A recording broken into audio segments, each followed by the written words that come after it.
دا کسان د غلا او سړي تختونې په جرم نیول شوي. د ننګرهار د استخباراتو چارواکي وایي دا شپږ تنه غلۍ له یو کورولا موټر او 4 میله وسلو سره د جلال آباد ښار اړوند 9 امنیتي حوزې سیمه کې نیولې دي. دوی زیاتوي چې غلو غوښتل له یو سوداګر څخه 100,000 امریکایي ډالر او شاوخوا 8 میلیونه افغانۍ غلا او کسان وتښتوي. د مسؤلینو په وینا یاد کسان به د نورو څېړنو لپاره عدلي او قضایي ارګانونو ته ورپېژندل شي. په همدې حال کې د ننګرهار یو شمېر اوسیدونکي دا کوي چې د ولایت کې د غلو وسلوالې ډلې زیاتې شوي او وخت نه وخت د ښاریانو له کورونو او خلکو غلاوې کوي چې دې چارې اندېښمن کړي. د ننګرهار د استخباراتو رئیس ډاکټر بشیر بیا دې برخه کې د لاسته راوړنو جدي اقدام خبر ورکوي. د هیواد په کچه خصوصا په زموږ د ننګرهار په ولایت کې جلال آباد ښار کې کچه زیاته شوې ده.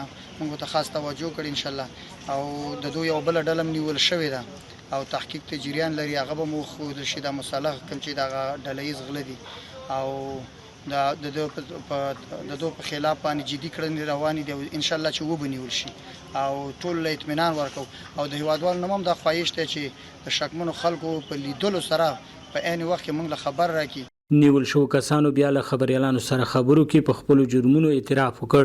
$1,00,000 او $1,000 وانه راپور راغله او په دې کې موږ سره 3 کسه مجاهدین هم ول او موږ وخت چې بیان تلته واچو.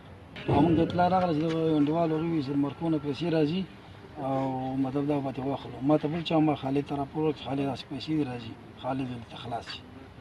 ته یو احوال راغی چې دلته چا سره پیسې دي او تنه واخلي نو زما وظیفه پکې در ترصد د مسؤلینو په وینا په روانه میاشت کې د ننګرهار مرکز او بیلابیل ولسوالیو کې شاوخوا 100 تنه هغه کسان نیولي چې خلکو به اغلا به کولی او یا به تختول.